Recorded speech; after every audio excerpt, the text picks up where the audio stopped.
Oke, Assalamualaikum warahmatullahi wabarakatuh. Perkenalkan saya Ratna dari kelompok 3 dan anggota kelompok saya ada Erwin Syah, Jus Fortuna Arwan, Muhammad Yusuf Ismail, dan Yusron Isa Mahendra. Di sini saya akan menjelaskan tentang search method atau metode pencarian. Apa itu search method atau metode pencarian?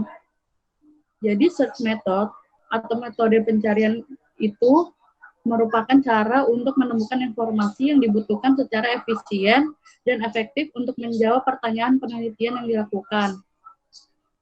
Ya, itu menurut Leibowitz or University of Groningen. Nah, selanjutnya kegunaan search method itu ada dua. Pertama, metode pencarian dengan cara yang terfokus. Nah, ini untuk meningkatkan peluang untuk menemukan informasi yang relevan, sehingga pencarian akan terfokus dan akan menghabiskan lebih sedikit waktu untuk membaca materi yang tidak relevan. Nah, lalu ada yang kedua itu memudahkan untuk memilih search method atau metode pencarian yang mana yang paling cocok untuk penelitian yang akan dilakukan, yang bergantung pada subjek penelitian dan jenis teks yang harus dihasilkan. Contohnya itu ada esai, makalah, tesis, dan artikel.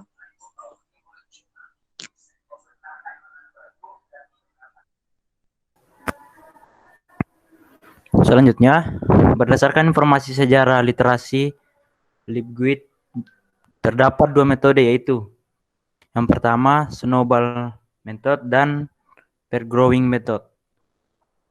Yang pertama, metode snowball adalah cara menentukan literatur dengan menggunakan dokumen kunci tentang subjek sebagai titik awal dengan mengonsultasikan bibliografi atau daftar pustaka dalam dokumen,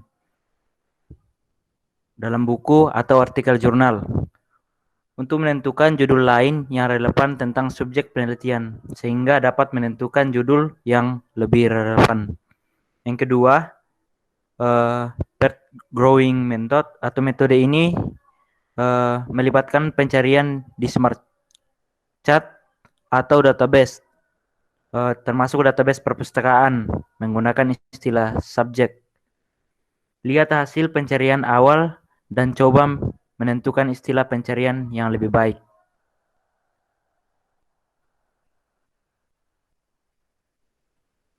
Berdasarkan pada optimasi satu variabel, terbagi atas tiga, yaitu metode Golden Section, metode Newton, metode interpolasi kuadrat.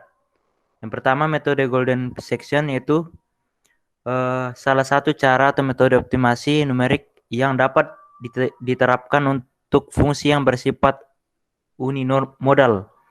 Kedua tipe optimasi, yaitu maksimal dan minimalis, dapat diselesaikan dengan cara ini.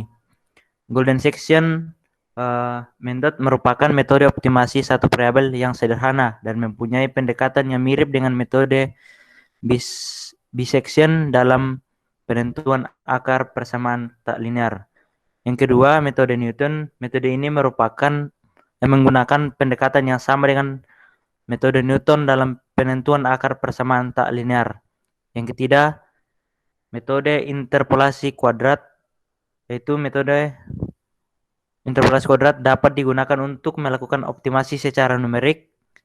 Hal ini disebabkan oleh penggunaan polinomial orde 2 yang menghasilkan pendekatan cukup baik terhadap bentuk fx di dekat titik optimumnya.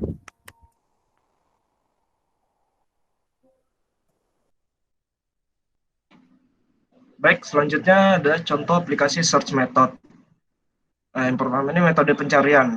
Searching di dalam AI atau Artificial Intelligence adalah salah satu metode penyelesaian masalah dengan pencarian solusi pada suatu permasalahan yang dihadapi. Teknik searching sendiri terbagi menjadi dua, yaitu blind searching dan yang kedua heuristic searching.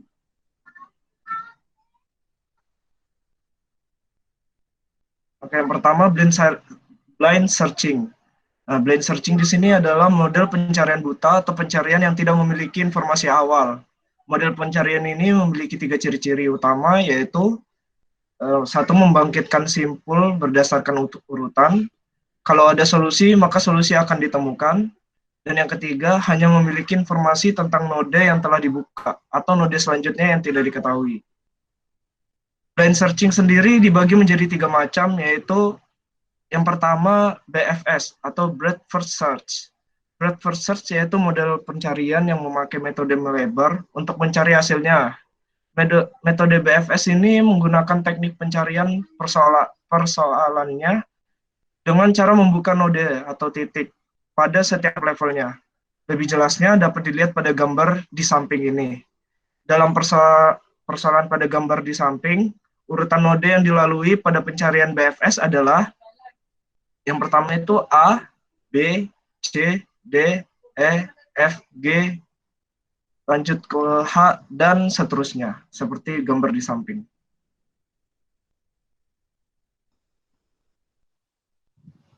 Selanjutnya adalah DFS atau Depth First Search. DFS atau Depth First Search sering disebut juga pencarian mendalam. Sesuai dengan namanya, pencarian mendalam, DFS tidak mencari solusi per level. Namun seperti kita lihat pada gambar contoh di samping, mencari pada kedalaman sebelah kiri terlebih dahulu. Kemudian bila belum ditemukan goals-nya, dilanjutkan ke sisi sebelah kanan dan seterusnya sampai ditemukan target atau goals. Dengan menggunakan permasalahan yang sama dengan penjelasan di awal tadi, maka pada model DFS akan didapatkan solusi seperti gambar di bawah ini. Jadi solusi node yang dilalui pada DFS adalah A, B, E, lalu H. DFS memiliki beberapa keuntungan, yaitu memori yang digunakan tidak terlalu banyak dikarenakan tidak membuka semua node. Kemudian contoh aplikasi search method yang kedua yaitu heuristic searching, di mana heuristic search merupakan metode pencarian yang memperhatikan nilai heuristik atau nilai perkiraan. Teknik pencarian heuristik atau heuristic searching merupakan suatu strategi untuk melakukan proses pencarian ruang keadaan state space suatu problema secara selektif yang memandu proses pencarian yang kita lakukan di sepanjang jalur yang memiliki kemungkinan sukses paling besar dan mengesampingkan usaha yang bodoh dan memboroskan waktu. Heuristik adalah sebuah teknik yang mengembangkan efisiensi dalam proses pencarian, namun dengan kemungkinan pengorbanan kelengkapan atau completeness.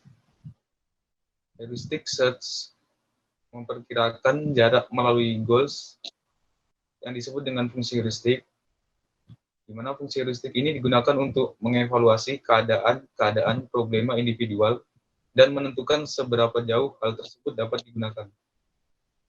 Seberapa jauh hal tersebut dapat digunakan untuk mendapatkan solusi yang diinginkan. Jenis heuristic searching antara lain ada sebagai berikut, yaitu yang pertama generate and test, yang kedua hill climbing, yang ketiga best first search, selanjutnya alpha beta priming, yang kelima means and analysis, dan yang terakhir content satisfaction. Kali ini yang akan dibahas adalah metode generate dan test hill climbing.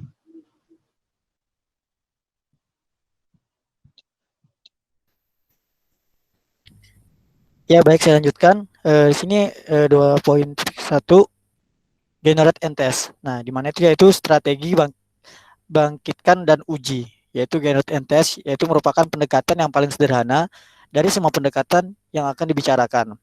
Nah, pendekatan ini meliputi langkah-langkah sebagai berikut. Nah, yang pertama itu buatlah atau bangkitkan sebuah solusi yang memungkinkan. Nah, untuk sebuah problema, hal ini dapat berarti pembuatan sebuah titik khusus dalam ruang problema. Nah, dan poin yang kedua itu lakukan pengujian untuk melihat apakah solusi yang dibuat benar-benar merupakan sebuah solusi dengan cara membandingkan titik khusus tersebut dengan goal-nya atau solusinya. Nah, terus poin yang ketiga itu jika telah diperoleh sebuah solusi, maka langkah-langkah tersebut dapat dihentikan. Jika belum, maka kembali lagi ke langkah yang pertama. Begitu seterusnya. Nah, lanjut. jika pembangkitan atau pembuatan solusi-solusi yang dimungkinkan dapat dilakukan secara sistematis, maka prosedur ini akan dapat segera menemukan solusi atau bila ada.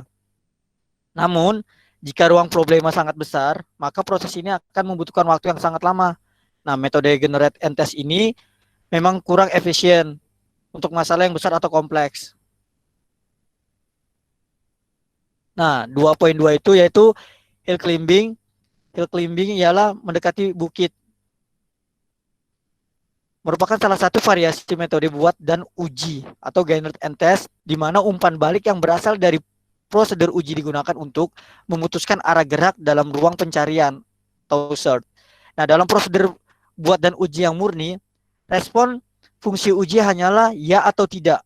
Nah, dalam prosedur hill climbing ini, fungsi uji dikombinasikan dengan fungsi heuristik yang menyediakan pengukuran kedekatan suatu keadaan yang diberikan dengan tujuan goals-nya.